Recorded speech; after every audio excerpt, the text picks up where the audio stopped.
बोलो सच्चे दरबार की जय।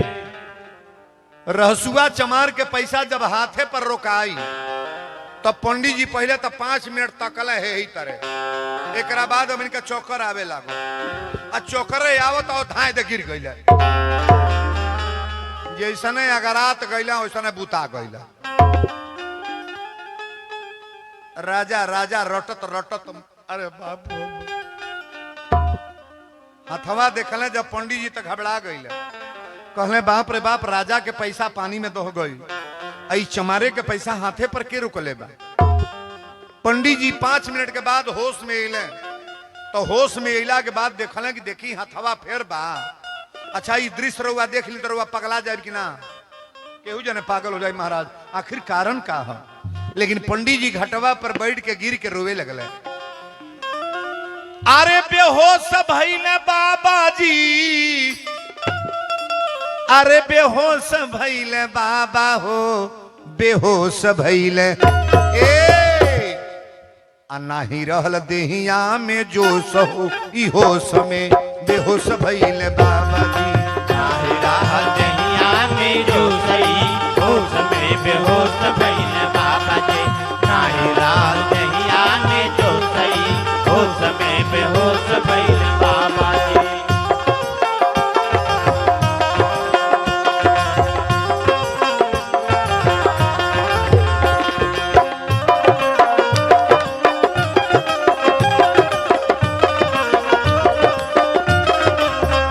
जय जय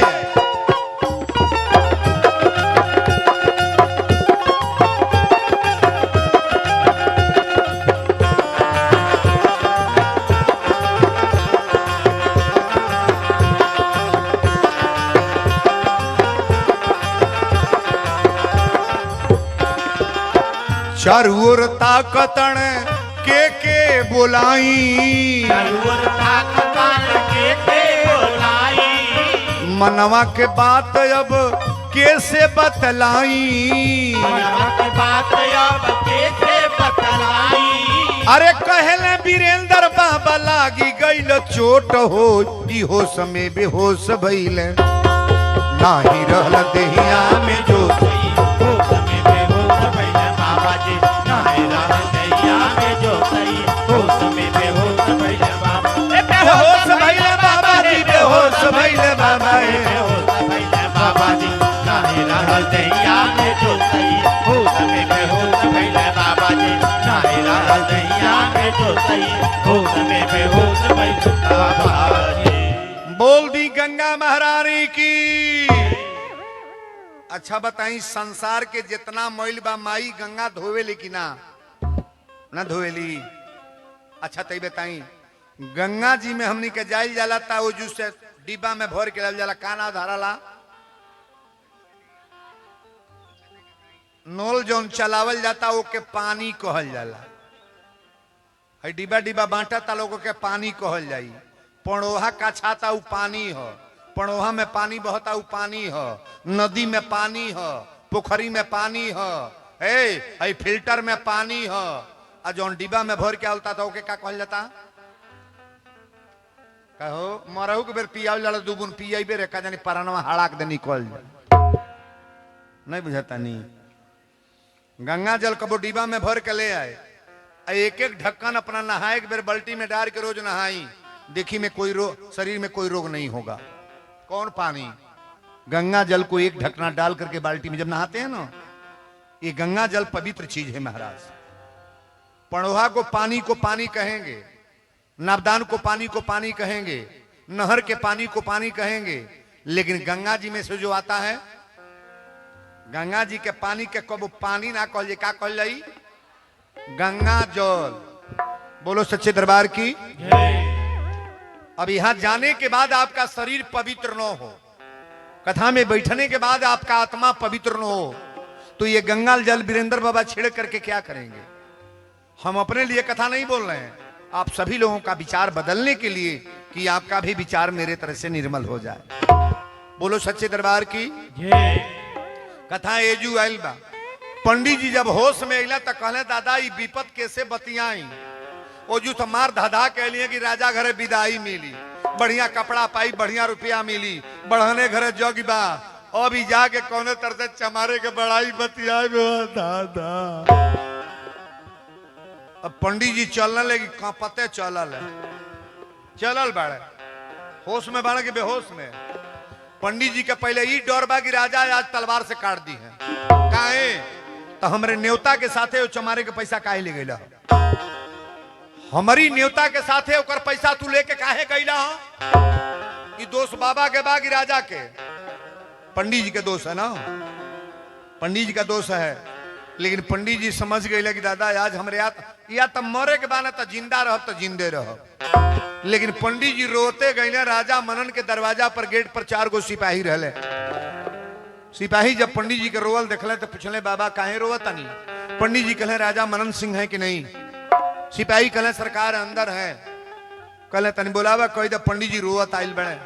आज जब राजा मनन सुने कि हमार पुरोहित रोवत आइल बड़े, राजा मनन तुरंत फाटक खोल के गईले, पैर छू के प्रणाम कैले।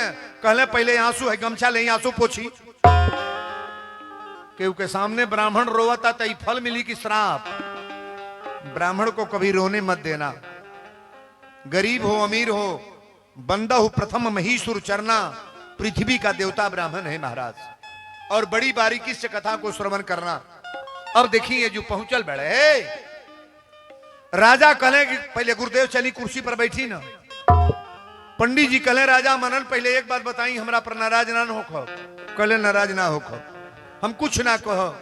कहले पहले ये बताई कि रउरा के डांटल के हम मारल के रोवा तनी ओकर गर्दन आजे कटवा दे। पंडित जी आसन लेके बैठल है। कहले राजा साहब ये कमी बा, राउर न्योता लेके चलनी है तो रुआ जमीन में रहसू दुकान कैले बड़े, जूता चप्पल के दुकान बा। जाए लगली है तो 2 बेर प्रणाम कैले हैं, हे बाबा प्रणाम, हे बाबा गोड़ लगत तनी। आ ना बोलनी तो हमरे लगे चल गइल। आ जाके कलश के ए पंडित जी, आ जब कस के डटलस तो हमरा ताके पड़ल। कहलिए जियत रहो। कहले एकरे आगे का भइल? कहले कहां जातानी? राजा मनोहर कहले टोकलस ही हो। टोकल के ले बाब देखा का होत टोकलस हो। पंडित जी कहले टोकल के न पूछी, कलश कहां जाता नहीं? कहली राजा मनन के न्योता लेके जाता नहीं, इनका घरे जग होता। राजा मनन कहले करे बात का भइल ह? एकरे बाद 2 गो रुपया देवे लगल, हमरो न्योता ले जाई गंगा जी में दे दे। ओकर पैसा लेत ना रही ह, बरियाई से दिहलस आ लेके गईली है सरकार वो घाटे पर। राजा मनन कहले एकरी बात का भइल? पंडित जी कहले सरकार राउर न्योता फेंकली है तो पानी में दह गई, गंगा जी में दह गई। आवे लगली है तो गंगा जी में बाढ़ आ गई। गंगा जी में बाढ़, कहले पानी कहीं से खुल गई हो, ढेर हो गई हो। पंडित जी कहले सरकार पानी खुलल ना हो, आवाज तलाक तलाक आवे लगल। तो फिर लौट के लिए ओकर पैसा देले ना रही। जाके कहली हे गंगा मैया ई रहसुआ चमारे के पैसा हरौरा ले ली, इहो देले बा। आ कलश हमार नाव बता दी हो। ए महाराज जब ओकर पैसा फेंकली हो त गंगा जी में से 2 गो हाथ बाहर निकलल, आई हाथे पर पैसा रोका गइल हो।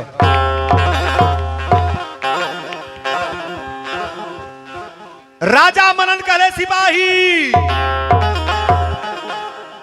4 गो सिपाही दौड़ल बड़े। कहले सरकार बोली। राजा मनन कहले पहले रहसुआ के हथकड़ी लगा के ले आवल जा, हमरा दरबार में रहसू के हथकड़ी लगा के ले आवल जा। हम स्टेट आदमी हो के हमार न्योता पानी में दह गई, आई चमारे के पैसा हाथ पर रुक गई। विनाश काले विपरीत बुद्धि, देवी देवता के साथ कभी खिलवाड़ मत करो। यहाँ जो भी बेटियां बहन बैठी हैं बाबू गौर से सुनना, अगर मानना है तो प्रेम से मानो और नहीं मानना है तो किसी देवता को मानने का प्रयास न करो। आप मजाक नहीं। राजा मनन पंडित जी से कहले बाबा एक बात बताई, रहसुआ में कोनो औरी कोनो बात बा का?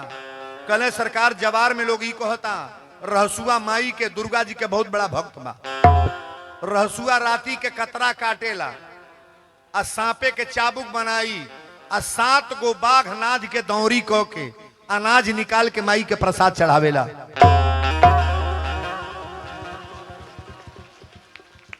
बाघ सवारी के कर ह? बाघ सवारी दुर्गा जी की सवारी है और रहसू बाघे के दौरी नाधा तड़े जो उन्हें रहसू के दरबार में रुरा जाई ले। हिलाने वाला कथा है, आप बड़ा गौर से सुनिएगा। पंडित जी कले सरकार रहसू सांपे के चाबुक बना के अब बाघे के दौरी नाथ के महाराज अनाज निकाल के आ देवी दुर्गा के चढ़ावेला प्रसाद माई के प्रमो भक्त रहसुआ।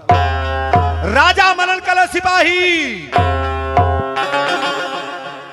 तलवार उठा ले, पहले कहले कि जा जौने हालत में रहसुआ होके बंदी बना के दरबार में ले अब। 4 गो सिपाही गईले, रहसु माई के अगरबत्ती कपूर अंदर दिखावत रहले। भोजन करे जातड़े तबले सिपाही गईले, कहले रहसु बहु से तोर मर्द कहाँ बा? कहली महाराज रउरा पास का करे अगली अरे सनेसा दे लड़ती हम भेज देती। कि राजा के सिपाही हमारा दरवाजा पर काहे खातिर? कोनो गरीबे आदमी के दरवाजा पर कोनो राजा आके टाइट हो जा तो गरीब कांपी कि ना कांपी? सरकार आखिर हमरा में कौन गलती बा, काहे खातिर? राजा मनन कहले रहे कि हथकड़ी लगा के ले अब। रहसू बाहर निकलने कहले सरकार आप लोग काहे लिए हम सनेसा देले रहती हम आगे लेती। ई राजा के सिपाही हमरा ऐसा गरीब के दरवाजा पर हथकड़ी लगा के रहसू के ले गए लो। आ जब लेके चलल लो तो रहसू कांपे लगल। आरी गईले डेराई रहसू, आरे गईले हो डेराई आ काहे खाती राजा जी बोलौले बानी। काहे खातिर राजा जी बोलौले बानी, काहे खातिर राजा जी बोलौले बानी। गईले डेराई रहसू, गईले हो डेराई काहे खाती राजा जी बोलौले बानी। काहे खातिर राजा जी बोलौले बानी, काहे खातिर राजा जी बोलौले बानी। कोनो कैली नाही गलती, कहोनो कैली नाही गलती आ काहे खाती राजा जी बोलौले। काहे खातिर राजा जी बोलौले बानी, काहे खातिर राजा जी बोलौले बानी। आरे गईले डेराई रहसू, गईले हो डेराई काहे खाती राजा जी बोलौले बानी, ए काहे खातिर राजा जी बोलौले बानी। बोल दी सच्चे दरबार की। ये लाइट जला लो बाबू, लाइट कमरे में काला आ रहा है, बत्ती को जला लो। बोलो सच्चे दरबार की। कथा तैयार आयल बा, तनी गौर से सुनो। रहसू के हथकड़ी लगा के सिपाही लोग ले गई, अलिया के राजा के दरबार में तलाक दे पटक देले। राजा मनन कहले कि पहले एक हथकड़ी खोल दे जा। रहसू के हथकड़ी खोला गई। अच्छा बताइए माता जी में दम है कि आदमी में? नहीं बोलोगे?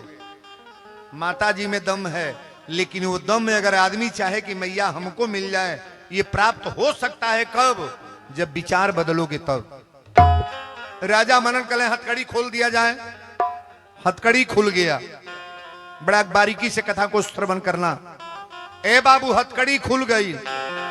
आज जब हथकड़ी खुलल तो राजा मनन कले कि रहसुआ पहले जो जमीन पर बैठ, जमीन पर बैठ जाओ। रहसू कले सरकार हमरा ऐसा गरीब आदमी के दरवाजा पर काहे बुलौली है? आखिर कौन गलती कैले बनी? रउरा सनेसा दे देती तब हम कांपत चलेती, और वो सिपाही जाके हथकड़ी लगा के ला रहे हैं। कारण क्या है महाराज? राजा मनन कले रहसुआ ईमानदारी से मेरे प्रश्न का उत्तर देना। रहसू कले सरकार बोली। राजा कले ये बताऊ हमरा जमीनी में दुकान कैले बड़ेगी ना? कले सरकार कैले बनी। राजा मनन कहे अब एक बात बताओ, पंडित जी हमारे न्योता लेके जगैले हैं तो रास्ता में पंडित जी के टुकले हैं। रहसू कले सरकार हम प्रणाम कैली हैं, हम प्रणाम कैली हैं। राजा मनन कहे जब जनले हैं कि पियर धोती कुर्ता पहन के जा तड़े तो रास्ता में काहे टुकले हैं? रहसू कले राजा साहब एक प्रश्न के उत्तर आप दें। पंडित जी रौरे भर हमें कि हमरो हम? आप ईमानदारी से बोलिएगा। वीरेंद्र बाबा एक जनी का रामायण के हम कि सबके हम कहो ये बोलो लो खाली उन्हें कहीं हई लोगवा न चाहे तो हमके रामायण बोलई है। ये लोग के चले पर न बोलो बड़े कि लोगों का मांग है वीरेंद्र बाबा आए। अगर लोगों का मन खीन हो जाए कि नहीं बाबा को मत बुलाइए, बाबा को न बुलाइए, तो हमारा कोई मतलब है। रहसु कले सरकार आगे बोली रे का कहल चाहतनी पंडित जी रौरो हमें हमारो हम रौरो बाबा हई हमारा उहो के हई हम प्रणाम कैली है तो कौन गुनाह कैली है। कले अच्छा प्रणाम कैले बढ़िया बा। राजा मनन के न्योता जब जनले है जाता तो ओकरे साथे पैसा काहे देले हम। बैठ जाओ क्यों खड़ी हो ए बैठ।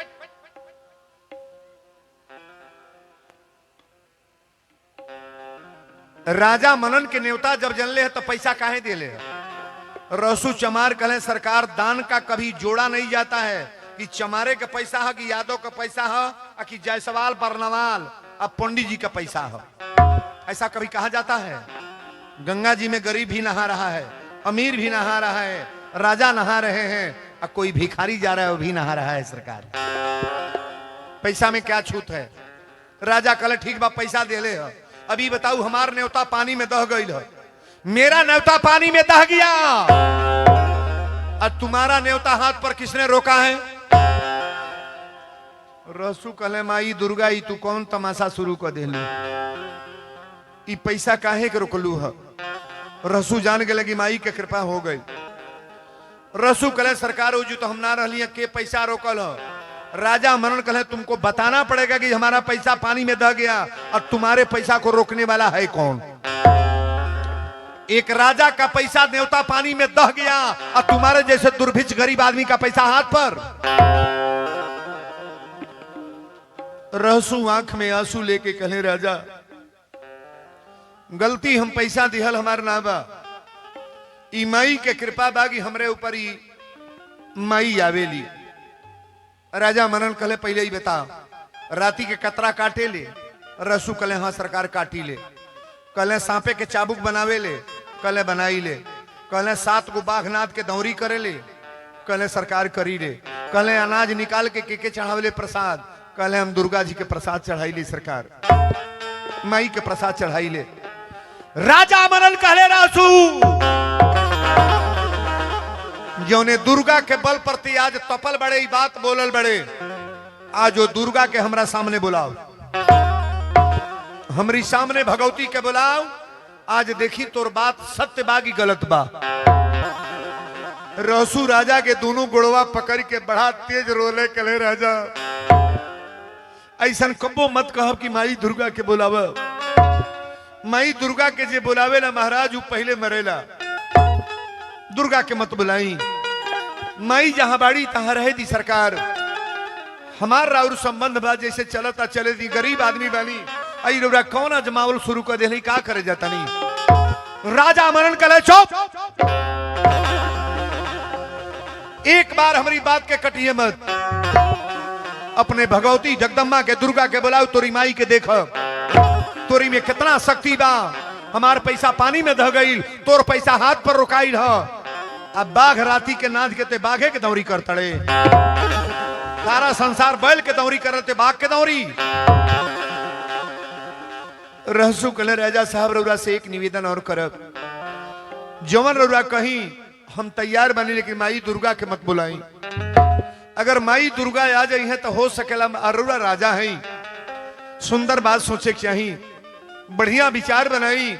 एक गरीब आदमी के वो भी हरजन एगो छोटहन बिरादरी के जात के रौरा सामने हम नौकर चाकर हैं। सरकार माई दुर्गा के मत बुलाई। राजा मनन करे चुप, बुलाओ अपनी दुर्गा के।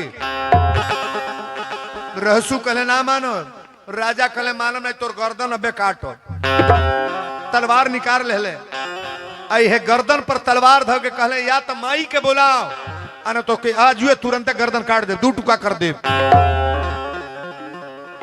रहसू कले माई आखिर तो हमरा ओहू तरह मरेगबा। अबू तबो मरेगबा आ ना अबू तबो मरेगबा। लेकिन माई दुर्गा अब तू आव। रहसू 9 गो खप्पर जरवले, मई के खप्पर 9 गो जरवले, प्रेम यही के कहल जाला। और 9 गो खप्पर जरा के पियर धोती पहिरले। राजा मनन कहले कि हमरा सामने दुर्गा के बुलावते। पीली धोती पहिर के राजा मनन के सामने जब रहसू बैठले, खप्पर जला के तब पहला पचरा माई दुर्गा के बुलावे खातिर कौन गीत गवाला? पचरा। बहुत लोगों में तो नवरात्र में खेलत होई भगवती के, लेकिन जो खेलने वाली बहनें हैं पंडाल में कोई नहीं खेलेगा, क्योंकि कथा दूसरे हिसाब का है। हर जगह कथा में 10 लोग खेलना शुरू कर देते हैं। अभी खाली पचरे वाली बात है। दुर्गा जी आ रही हैं। पहले माई का स्थान कहां बा?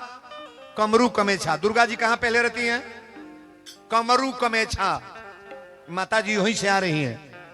लेकिन रहसू जब आसन लगा के माई दुर्गा के स्तुति कैले, पचरा बड़ी सुंदर भाव है कि रहसू बैठले अरे आसन मारी, रहसू बैठले आसन मार किया हो मैया। हाथ किसी का नीचे नहीं रहना चाहिए, ऊपर। ताली बजेगा ऊपर।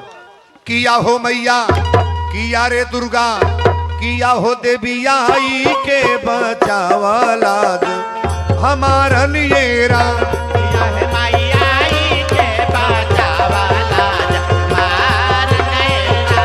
किया है माई आई के बचावाला हमार नैना। ए रहसू बैठले आसन मारी, रहसू बैठले आसन मारी, रहसू बैठले आसन मारी। किया रे देवी, किया रे दुर्गा, किया हो मैया आई के बचावाला हमारा लिए राम। किया है माई आई के बचावाला हमार नैना। किया है माई आई के बचावाला हमार नैना। पापी दुश्मनवा तनेला कटार, पापी दुश्मनवा तनेला कटार, पापी दुश्मनवा तनेला कटार। आजा माई। पापी दुश्मनवा तनेला कटार, पापी दुश्मनवा तनेला कटार, पापी दुश्मनवा तनेला कटार। किया रे दुर्गा, किया हो देवी, किया रे मैया आई के बचावाला हमारा लिए राम। आई के बचावाला हमार नैना। किया है माई आई के बचावाला हमार नैना। किया है माई आई के बचावाला हमार नैना। बोल दी दुर्गा महारानी की। बड़ा ओजन के कथा बा, तनी गौर से सुनो। कमरू कमेछा से मैया बाघे पर चढ़ली। दुर्गा जी के सवारी का हो? बाघ। और वही बाघे पर चढ़ली जो रहसुआ दौरी नाद है। बाघ पर चढ़ के माई चलली कमरू कमेछा से। आ कमरू कमेछा से जब चलली तो कहली रहसू अब चल दिल बनी, तनिको विलम्ब ना करब, चल दिल बनी। कमरू कमेछा से जब चलल बड़ी तो माई आयल बड़ी कलकत्ता शहर में। काली का नाम आप लोग जानते हैं कि नहीं? कलकत्ता शहर में जो लोग गए हैं आप पता करिएगा। काली के नाम से माता जी को माना गया है। सीरियल मैं बता रहा हूं, कथा को बड़ा ध्यान से सुनना। कमरू कमेछा से कलकत्ता शहर में आयल बड़ी, लेकिन कमरू जैसे चलली तो रहसू राजा के कहले राजा अबू से मान जाई। मई चल दल बड़ी, मना कर दी, लेकिन चलल बड़ी। अरे कमरू से चलली भगवती कलकत्ता सहरिया में। अरे कलकत्ता सहरिया में सुन ले मैया के बखान लिए राम हो। सुनिले माया के बखान मेरा। राम हो। सुनिले माई के बखान मेरा। पापी दुश्मनवा राजा माने ना कहा नवायर। न कहना वायर माने, न कहना वाला हो। ए पापी दुश्मनवा राजा माने ना कहा नवायर माने। न कहना वायर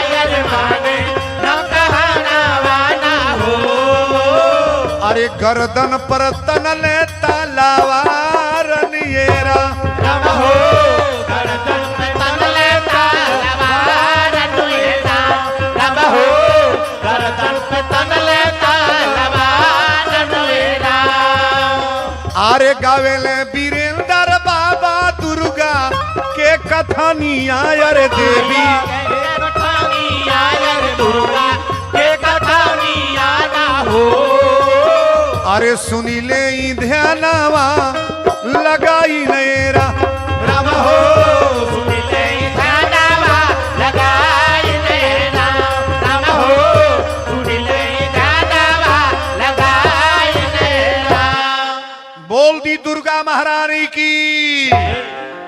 कमरू कमेछा से माई जब कलकत्ता में आयल बड़ी त काली के नाम से माई के का नाम रखल गइल बा? कलकत्ता में कौन देवी पूजाली? काली माई के नाम का पूजा। अरे महाराज इतनी पर नवरात्र में आप जाएंगे तो 2 दिन का टाइम लगेगा कपूर जलाने में, उतनी भीड़ होती है। कई कई कुंटल कपूर वहां माता जी के दरबार में जलता है। काली के नाम से जानल गईली। आज जब कलकत्ता में एली तो कहली रहसू अब मना कर दे आए बिना, हम मना कर दे आ जाए तब बर्बाद है। राजा मनन के समझा दे। रहसू गुड़वा पकड़ के कहे राजा मनन अब से बात मान ली, माई दुर्गा के बोलौला के प्रयास न करी, अगर माई आ जाए तो हमली के दोनों जनी के बर्बादी बा। राजा मनन कहे चुप, बुलाओ अपनी माई के तोरी दुर्गा के देखे। रहसू कहे माई दुर्गा तनिको लेट न कर। आज माई कलकत्ता से चलल बड़ी। बिहार की राजधानी कहाँ है? बिहार की राजधानी अरे पटना बोलो ना, कहाँ है? पटना। पटना में आयल बड़ी तक का नाम धराइल बा? पट्टन वाली देवी। सभी लोग जान रहे, गौर से सुनना, ये कोई खेल खिलौना नहीं है। कलकत्ता शहर जब कलकत्ता में गई तो काली के नाम से, और पटना में जब आ रही तो क्या नाम? पट्टन वाली देवी। लेकिन रहसू राजा के गुड़वा पकड़ के कहे राजा अबो से बात मान ली, माई दुर्गा के मत बुलाई सरकार। अरे हमार तो पतन होइबे कड़ी रौरो नाती बेटा। अरे बाप हो बाप, कई लाख लोग रौरा अंडर में जिएला, शरीर से ही धन है। वीरेंद्र बाबा है तब तक सब है, और न रहे तो सेवा समाप्त। शरीर से ही संपत्ति है राजा, अभी से बात मान जाए आप। लेकिन राजा मनन कहे चुप, बुलाओ दुर्गा के। रहसू कले माई दुष्ट राजा मानी ना रो रहे आइए जाई। लेकिन माई चल तड़ी फेरे जिससे बाबू आरी किया हो रोमो ए। अरे कलकत्ता से चलली भगवती, अरे पटना सहरिया हो। पटना सहरिया भगवती पटना सहरिया पटना सहरिया भगवती पटना सहरिया हो। ए कलकत्ता से चलली भगवती पटना सहरिया हो। पटना सहरिया भगवती पटना सहरिया हो। पटना सहरिया भगवती पटना सहरिया हो। अरे सुन ले ई ध्यानवा लगाई नेरा। या हो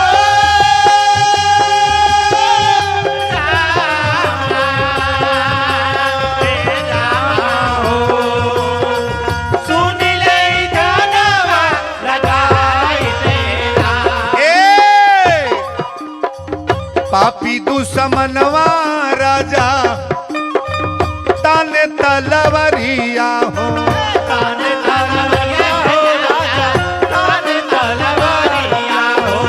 ताने तलवरिया हो राजा ताने तलवरिया हो।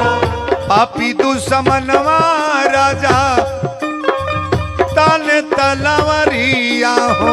ताने तलवरिया हो राजा ताने तलवरिया हो। ताने तलवरिया हो राजा ताने तलवरिया हो। आरे गर्दन पर धैले बा कटार नेरा। या हो रामा हे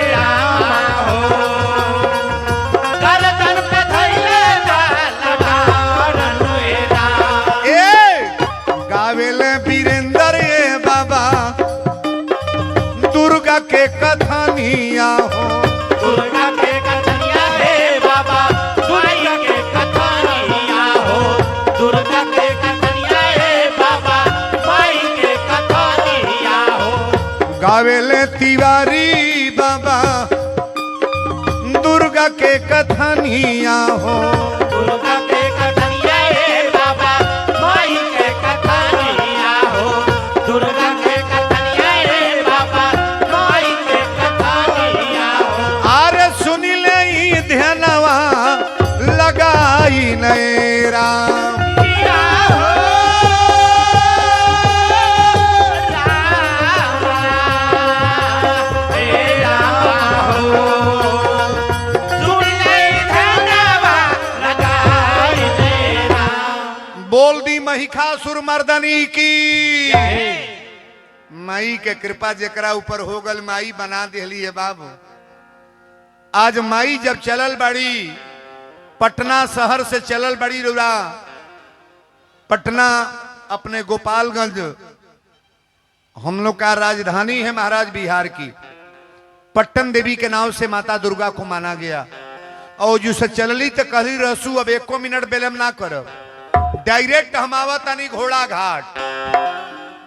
घोड़ा घाट आप लोग देख रहे हैं गोपालगंज जिला में जगह है, यहाँ भी दिव्य स्थान माई का है। घोड़ा घाट में माई अली तक कली अब एक बेर चेता दे और हम डायरेक्ट थावे में आवे जाता नहीं। राजा मनन के बड़ी बड़ी हवेली रहल, आज भी उ मकान गिरल वही तरह देवाल पड़ल बा बाबू। ए माई जब घोड़ा घाट में अली कली चेता दे आ रहल बानी। रसू कहे कि राजा मनन आखिरी आवाज हमार बार और एक बेर बात मान ली। माई दुर्गा के बोलवला के प्रयास मत करी राजा। अरे माई आ जाई है तो सबसे पहले तो हमरा बात बा, हम ना बचब सरकार। अच्छा भक्त मर जाई तो घमंडी जी की मरी नहीं बोलोगे? भक्त मरेगा तो नाम अमर होगा और घमंडी का नाम मिट जाता है महाराज। बहुत लोग कहे लगे बाबू मुहले के बाद के जाना था। कहो सुभाष चंद्र बोस जियत अड़े, हमरा गांधी जी जियत नहीं, पंडित जवाहरलाल नेहरू जियत अड़े, इंदिरा गांधी अपने यहाँ के पहला मुख्य प्रधानमंत्री रही जियत अड़ी। हाँ मुहले के बाद ही धरती जब ले रही चली कि ना चली? नहीं चली तो निम्मन करे वाला के नाव चलता कि बाउर। और इलाका में बड़ा डकैत तो भैला चोर भैला कौन को नाव चलता? 10 साल में मिट गई। बुरा काम करने वाले का नाम चलता नहीं है, कतई मत मानना। रावण को सब लोग बुरा बनाते हैं, लेकिन रावण इतना विद्वान, रावण इतना धनवान, रावण इतना ज्ञानी, सारे देवताओं को बांध करके रखा था। जब चाहे कुबेर के खजाना गड़गड़ा के गिरा ले। आज ले सोने के केहू इतनी पर गहना झुमका टीका बनवावा था, सोने के घर के बा, रावण के पथले के रहल। कहो बुझे के परी आ तनिके दिमाग गाँव जियाल तो सब पतन हो गल कि ना। मंदोदरी कहलस, ध्यान से सुनिएगा, मंदोदरी कहला कि स्वामी ये ब्रह्म है, भगवान है, माता जानकी को ले करके भगवान को समर्पित कर दो, आपका कल्याण है। रावण कलश हमके का बुझो तड़ू, चलत दशानन डोलत अवनी, पृथ्वी पर मैं चलता हूं तो धरती कांपती है। सारे कुबेर का खजाना मेरे पास, हवा को जब चाहते तो हवा बहती है, मृत्यु मेरे सामने है, जिसको चाहे उसको मार दें। मंदोदरी कलश सजी तोहरे में ताकते बात तनी हयो बताव। जैया सीता के चोरावे गईल तो एके गो रेखा रहल, ओके पार को पौलो बोला ना कइलो। कहो मंदोदरी कहतिया रेखा के पार कइलो, मर्द तो के तब जानती कि जाके रेखा के पार को के उठौले रहता। जब सीता बाहर अली तब न उठौलो। धनुजग में गई हल मर्दई हमरे सामने न देखाव। धनुजग में गई हल रावण बाण छुआ नहीं चापा। मर्द तो के तब जानती कि जाके त्राग दे धनुष तूर देता बियाह करके ले आइल तो तारबिया बढ़िया।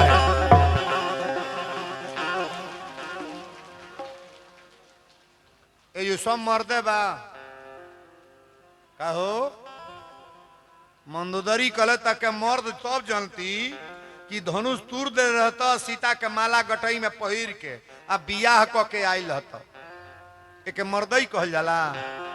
चोरी से जाके कोनो मेहरारू के घर में से उठा ले अब,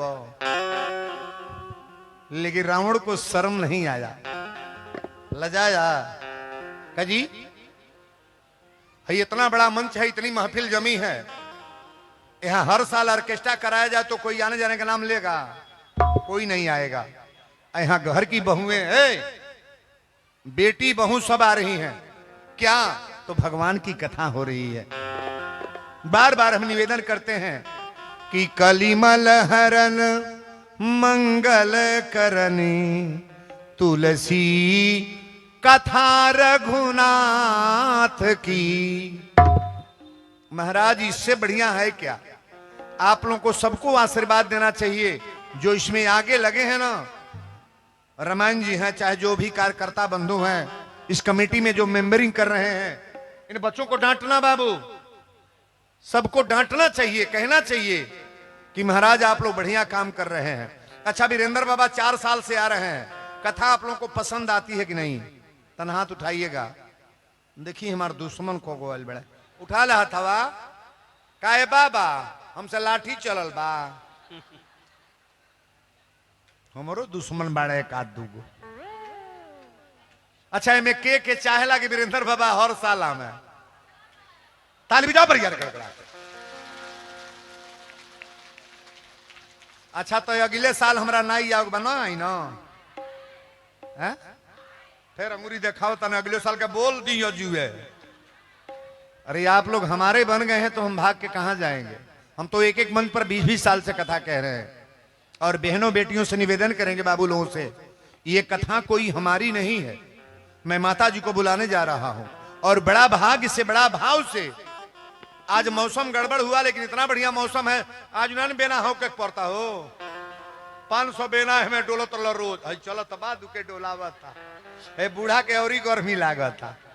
हौकल करो, बोलो सच्चे दरबार की जय। दुर्गा जी को बुलाने चल रहे हैं, देखिए गौर से सुनिएगा।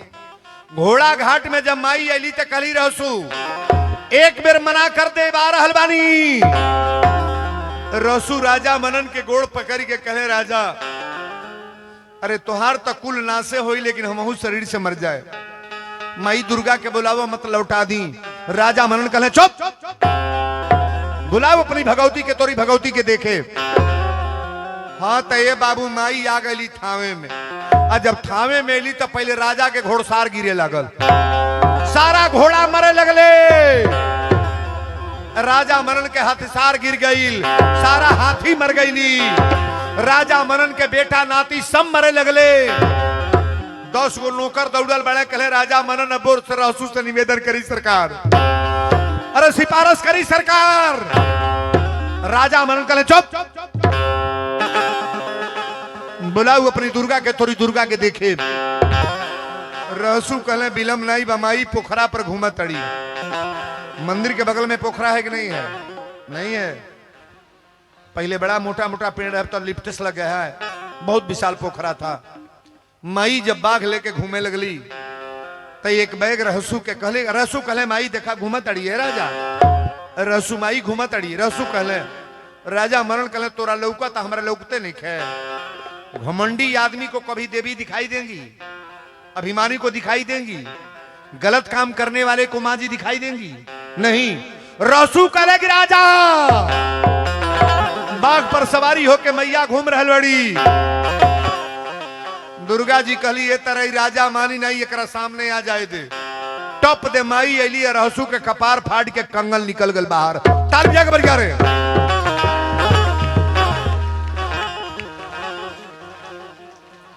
कपड़ा पहले केकर फाटल, रहसू के कपार फाड़ के माई अपन हाथ देखौली। राजा मनन पंडित जी के बोलोले कहले बाबा हई हथवा पर पैसवा रुकल है, उहे हाथ कि दूसर? पंडित जी यही तरह कांपे लगले, कहले राजा मनन ये हाथ ये हाथ है जौन हाथ पर पैसा रुकल रहे,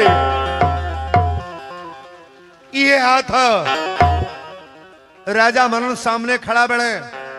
माई दुर्गा बोल तड़ी कहली रे दुष्ट राजा। अब रहसू छुपा गई ले।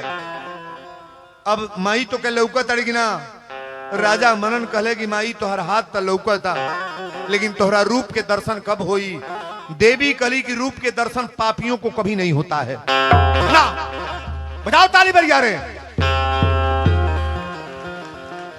रूप का दर्शन दुष्टों को नहीं होता है, रूप का दर्शन अनर्गल व्यक्ति को नहीं होता है। अरे रूप का दर्शन तो भगवान के माई के भक्तों का होता है ना। हाथ के कंगन निकलल बा, आजो रौरा हो जुगल बनिग ना। थामे में के गोल बा, हाथ उठाए, बाप हो बा, पूरा पंडाले गोल बा। रसू के कपारे पर हाथ बा कि ना बा? ना बा, नहीं खे, यही तरह हाथ बा। हम लोग जाई ले तो पहले केकर गोड़ लागी ले, रहसू चमार हुआ और रहसू के ऊपरा माई के हथवा बा, पहले रहसू के गोड़ लगल जाला। छोट बिरादरी से मतलब नहीं है। अब माई के कंगन जब दिखाई दिहलस तो राजा मनन कहले कि रहसू डायरेक्ट प्रकट करा दे। दुर्गा कली प्रकट भइले के पहले तोर प्राण पहले ले, प्राण ले। भक्त के कपार फाड़ के कंगन दिखा रहल बानी, तोरा विश्वास ना बा? विनाश काले विपरीत बुद्धि। लेकिन एक बात गौर करिएगा, जाको राखे साइया मार सके ना कोई, अब बाल न बांका कर सके जो जग बैरी। मरने के बाद भी व्यक्ति मरता नहीं है, मरने के बाद भी व्यक्ति जिंदा रहता है। कब? जिसका नाम अमर है उसका नाम कभी मिटता नहीं है। माई के कंगन दिखाई देता, माई कहली अब ज्यादा बतिये, टप दे राजा मनन के प्राण निकल गए, मर गई। ताली बजा बरिया रे। रहसू जिया तड़े, कपारे पर हाथ बा। लेकिन अब निवेदन करेंगे, कथा भी चलेगी ज्यादा टाइम, और पूरे स्टोरी को सुनने के बाद आपको जाना है। घर बरनी मन पौले बानी, ससुरा राज रजतानी, आछो आछो करे पूरा परिवार ए माई। एगो लाल बिना बिगड़ल बा बजारे माई। एगो लाल बिना बिगड़ल बा बजारे माई। एगो लाल बिना बिगड़ल बा बजारे माई। घर बरनी मन पौले बानी, ससुरा राज रजतानी, आछो आछो करे पूरा परिवार ए माई। एगो लाल बिना बिगड़ल बा बजारे माई। एगो लाल बिना बिगड़ल बा बजारे माई। एगो लाल बिना बिगड़ल बा बजारे माई।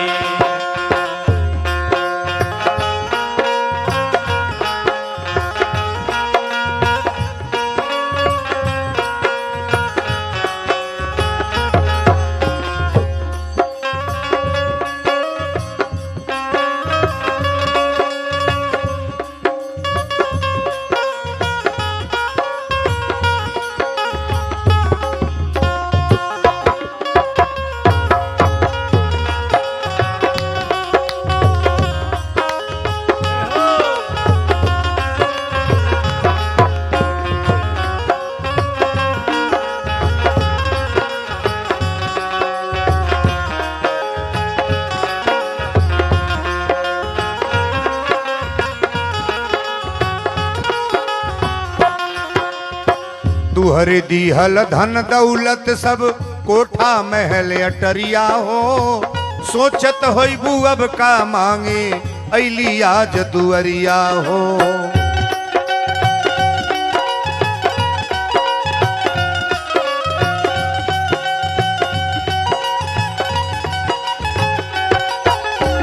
तुहरे दीहल धन दौलत सब कोठा महल अटरिया हो। सोचत होइबू अब का मांगे अइली आज दुअरिया हो। सोचत होइबू अब का मांगे अइली आज दुअरिया हो।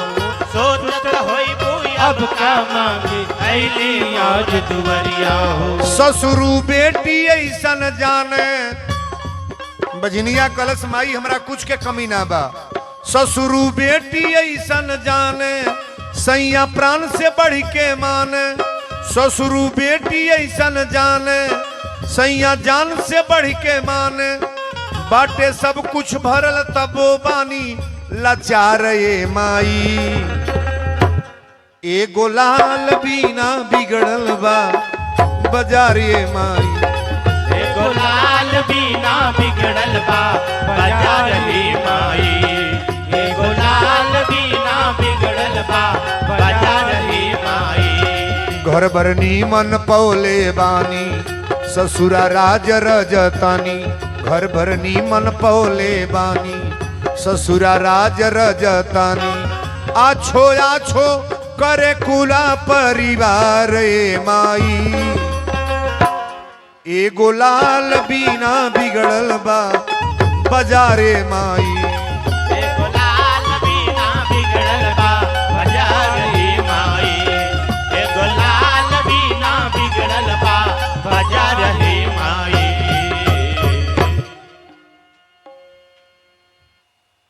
सगरी भरल पूरल पूरा परिवार ए माई। एगो लाल बीना बिगड़ल बा। सगरी धन होखे एगो बेटा ना होखे तो धन कौना काम के बा। राजा मनन के पूरा पतन। सारा लोग कोई दीपक जलाने वाला नहीं बचा महाराज। अच्छा बताई गांव में केहू से द्रोह करल जाऊ खेपा जाई। कोनो आदमी से मुकदमा कल जा खेपा जाई। केहू से झगड़ा कल जा खेपा जाई। केहू से बवाल कल जा खेपा जाई। लेकिन परमात्मा से देवी देवता से द्रोह करेंगे तो बर्बाद होना है कि आबाद। तुरंत बिगड़ जाओगे। बहुत लोग ऐसा बा एगो मेहरारू कल से बाबा पहले दुर्गा जी का मंत्र लिए सुख भूखत रही। हमारे जब से नाती मुअल तब से देवी देवता का कुछ ना बुझिले। तहके देवी देवता का बुझल है तहके जे कुछ नहीं बुझल है वह कुल कोरी। सुन लिया घर में केहू मर जा तो कबो देवी देवता के खिलाफ मत होना। अच्छा यहाँ जो लोग आए हैं मरेंगे कि नहीं? नहीं मरना है। संसार है दुनिया है। केहू का बेटा मरता केहू का भाई मरता केहू का माई मरतिया केहू का मेहरारू जवान मरतिया केहू का मर्द मरता जवान। दुनिया में लोग दुखी नहीं है। और आप कह दें कि भगवान को हम नहीं मानते हैं। हमार बेटा मर गल। बेटा तोहार हो जी आई लो जुसे लेके आयल बा। भगवान देले बड़ा बेटा नाती घर दुआर खेत बाड़ी रुपया पैसा ये सब परमात्मा दिए हैं। कभी ना कहना कि मेरा बेटा मर गया। आपका बेटा कैसा है? तालिब जाबर यार। ये परमात्मा की संपत्ति है।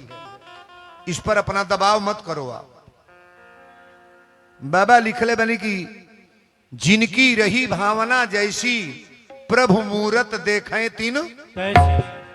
अगर भगवान को देवी देवता को बढ़िया मान रहे हो तो तुम्हारे घर में बढ़िया होगा। और जब देवी देवता के खिलाफ काम करोगे तो तुम्हारे घर का बर्बादी हुई हो जाएगा। महाराज बोलो सच्चे दरबार की। राजा मनन के मृत्यु हो गई। पूरा खानदान स्वाहा। रहसू के कपार फाटल बा हाथ के कंगन दिखाई देता। पूरा उत्तर प्रदेश बिहार के लोग कई हजार कितने करोड़ लोग जुटल है। माई दुर्गा कली आज मनौती सुन लो। रहसू का नाम यहां से मिटेगा नहीं। जो लोग रहसू के दरवाजे पर आकर थामे भगवती का पूजा करेंगे कराही चढ़ाएंगे मगन मांग लेंगे। जो मांगेगा व्यक्ति ईमानदारी से मेरा पूजा करेगा उसके वहां कभी अनुचित कभी नहीं होगा उचित होगा। माई ने आशीर्वाद दिया। आशीर्वाद देने के बाद माई के कोगो दिन हो। माई के कोगो दिन हो? कोगो 5 गो। और बूढ़ा 5 गो अंगुरी उठाओ तड़े देख लो। कोगो सोमार के या सुख के कोगो दिन मानल जाला? सुख सोमार तंदू लाइन गा लेवे के माई से निवेदन कर ले जा। अरे माई हो लाल ए मैया लाल चुनर बीच निखरल चेहरा चमके लुसुकावा सोमार। हे माई हो लाल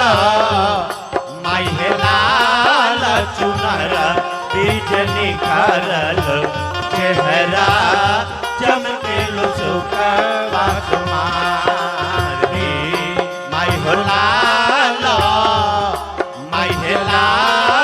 चुनर बीच निखरल चेहरा चमके सुखवा तुम्हार निर्धन के धन देलू कोढ़ियन के काया रूपवा तोहरो महान है। निर्धन के धन देलू कोढ़ियन के काया रूपवा तोहरो महान है। बोलो जगदम्बे मैया की जय। निर्धन के धन देलू कोढ़ियन के काया रूपवा बतोहरो महान है। माई हो बाझिनी माई बाझिनी बिटियुआ के पूत देलू मैया महिमा बतोहरो अपरम पार।